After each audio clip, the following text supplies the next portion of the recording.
हाँ जी class, good morning. आज हम करेंगे न्यूमेरिकल नंबर 9 अनसॉल्व प्रैक्टिकल। ठीक है, क्वेश्चन नंबर 9 के अकॉर्डिंगली आप एक बार क्वेश्चन नंबर 9 पढ़ लो।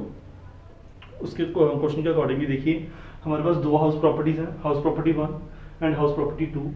House property 1 is on let out and the house property 2 is on self occupied house. ठीक है, और यहाँ पे हम देखो क्या करेंगे, हम पहले लेट आउट हाउस प्रॉपर्टी यानी कि फर्स्ट हाउस प्रॉपर्टी की कैलकुलेशन करते हैं कि उसकी टैक्सेबल इनकम कैसे कंप्यूट की जाएगी from the first house property. Okay, so first is MRB FRB. So हमने यहाँ पे 10,000 28,000 ले लिया as per question, whichever is higher that is 28,000।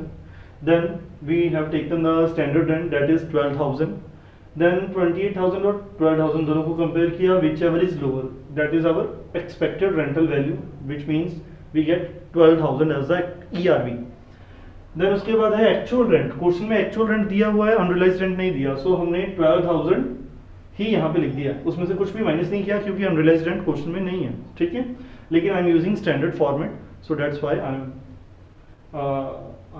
Have not subtracted anything from the actual rent, that means 12,000 is taken here.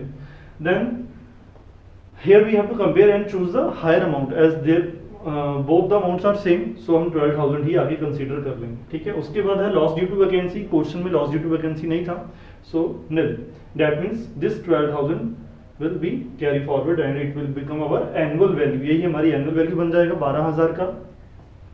इसके बाद है municipal taxes paid by the owner. Municipal taxes first house property के दिए हैं 1200, second house property के नहीं दिए।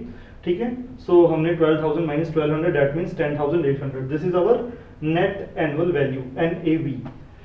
इसके बाद हमने डिडक्शन देनी होती है under section 24। So first is standard deduction जो कि हमेशा नेट एनुअल वैल्यू का 30% होता है। सो 10,800 का 30% विच इज 3,240 रुपीज, तो हमने ये यहाँ पे लिख दिया है।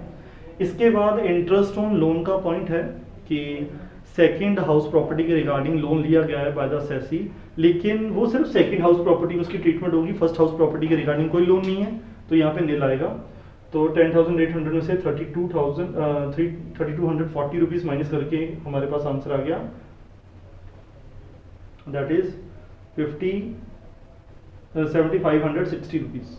ठीक है, so class is this clear.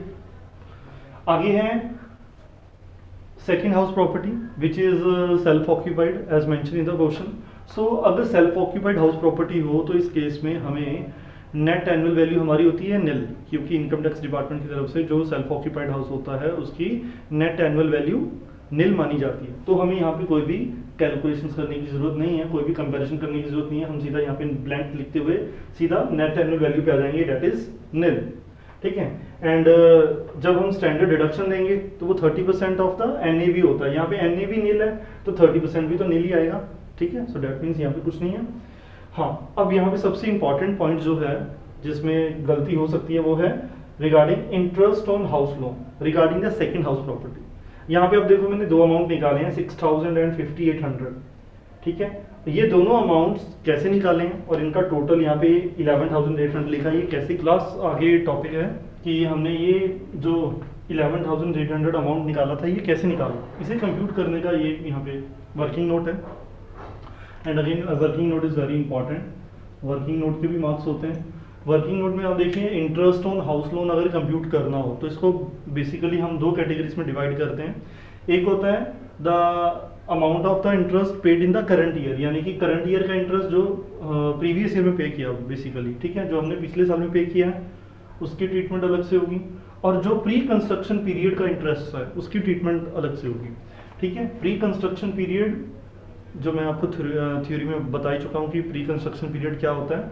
So pre construction की जो कैलकुलेशन है इसमें प्रॉब्लम हो जाती है, इसमें मिस्टेक होने के चांसेस ज़्यादा होते हैं। जो करंट ईयर की इंटरेस्ट की कैलकुलेशन है दैट इज़ वेरी सिंपल। देखो as per the question number 9 30,000 का लोन लिया गया, ठीक है, और 20% रेट ऑफ इंटरेस्ट था।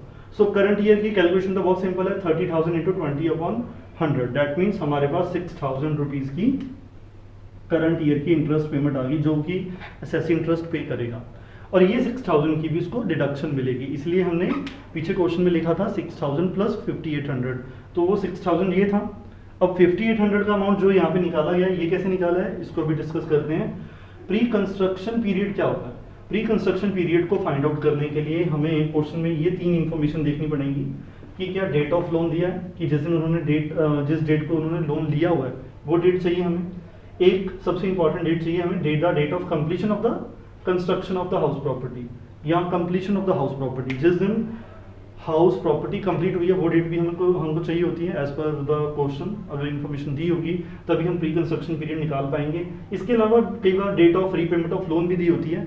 This is not as such important, क्योंकि हमें प्री कंस्ट्रक्शन पीरियड में ये 2 डेट्स चाहिए होती हैं, ठीक है। एक जिस दिन लोन लिया गया है और दूसरा जिस दिन घर की कंस्ट्रक्शन कंप्लीट हुई है, ठीक है। इसी बेसिस पे हम प्री कंस्ट्रक्शन पीरियड निकालते हैं, यानी कि घर के कंस्ट्रक्ट होने से पहले का पीरियड, प्री कंस्ट्रक्शन पीरियड। सो देखिए एज पर क्वेश्चन, वैसे क्वेश्चन में थोड़ा मिस्टेक है, प्रिंटिंग मिस्टेक, वहां पे लिखा हुआ है 1 जून 2020, लेकिन 2020 नहीं है, वहां पे आएगा 2012, यानी कि 1 जून 2012 को लोन लिया गया है और घर की कंस्ट्रक्शन कंप्लीट होती है मई 2017 में। तो ये याद रखना है इन दोनों डेट्स को। तो ये देखिए यहाँ पे मैंने बताया कि कैसे प्री कंस्ट्रक्शन पीरियड कैलकुलेट होगा। From 1 June 2012 to 31 March 2013 financial year, next year 31 मार्च को खत्म होता है। सो 1 जून 2012 से शुरू होकर 31 मार्च 2013 में खत्म हुआ पहला ईयर, ठीक है। फिर 2013 to 2014 second year, 2014 to 2015, 15 to 16, 16 to 17 and 1 April 2017 to May 2017। यहाँ पे मई क्यों लिया? क्योंकि यहाँ पे मई है, यानी कि हाउस की कंस्ट्रक्शन कंप्लीट हो गई मई 2017 में, इसलिए हमने 2017 तक लिखा है, ठीक है। अगर हम इनके मंथ्स कैलकुलेट करें तो 1 जून 2012 से लेके 31 मार्च 2013 तक 10 महीने बनते हैं, ठीक है। यू में कैलकुलेट, ये 10 मंथ्स हो गए। 2013 से 2014 तक 12 महीने, फिर 14 से 15 12 महीने, 15 से 16 फिर 12 महीने, 16 से 17 12 महीने बनते हैं।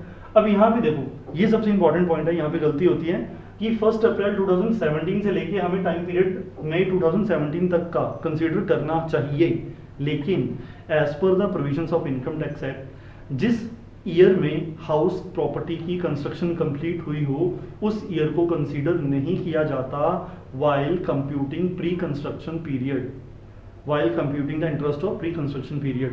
हम जिस ईयर में कंस्ट्रक्शन कंप्लीट हुई है, ये देखो अगर कंस्ट्रक्शन मई 2017 में कंप्लीट हुई तो ये किस ईयर में लाई करेगा? 2017-18, है ना। तो हम ये जो 17-18 वाला ईयर, जितने भी मंथ बनते हैं, चाहे 10 मंथ बने, 12 मंथ बने, जितने भी मंथ बने, हम इनको कंसीडर नहीं करेंगे। सो इसलिए यहाँ पे लिख दिया नॉट एप्लीकेबल, ओके। बाकी मंथ्स हमने काउंट कर लिए 10, 12, 12, 12, 12, दैट बिकम्स टोटल 58 मंथ्स, यानी कि हमें 58 मंथ्स का प्री कंस्ट्रक्शन पीरियड है हमारा अकॉर्डिंग टू क्वेश्चन नंबर 9। अब उसकी जो कैलकुलेशन है वो कैसे करनी है, ये देखो नीचे। इंटरेस्ट अगर कैलकुलेट करना हो प्री कंस्ट्रक्शन पीरियड का, लोन था 30,000 का, रेट ऑफ इंटरेस्ट था 20%, 30,000 multiply by 20/100 multiply by months कितने थे? 58, और 1 ईयर में 12 होते तो इसलिए 12 से यहाँ पे डिवाइड हुआ है। इसकी कैलकुलेशन की हमने तो हमारे पास आया 29,000। अब ये 29,000 का जो अमाउंट है, यहाँ पे एक पॉइंट याद रखना आप कि कभी भी income tax department pre construction period के इंटरेस्ट को 1 ईयर में अलाउ नहीं करता, इसको 5 इक्वल इंस्टॉलमेंट्स में अलाउ किया जाता है। इसलिए आप यहाँ नीचे देखोगे amount of interest allowed each year, हर साल मतलब 5 साल तक एसएससी का वो अमाउंट एडजस्ट किया जाएगा। कितने अमाउंट के साथ? 29,000 डिवाइडेड बाय 5, यानी कि जो अमाउंट आया है इंटरेस्ट का उसको 5 इक्वल इंस्टॉलमेंट्स में डिवाइड किया जाएगा और each installment will become of 5800। वो 5800 की जो एक इंस्टॉलमेंट है वो होगी। अब यहाँ पे एक और चीज़ याद रखना, ये 6,000 था अमाउंट, ये 5800 है। इन दोनों अमाउंट्स को हम प्लस करके शो कर सकते हैं हमारे यहाँ पे interest on house loan deductions में, दैट इज 11,800।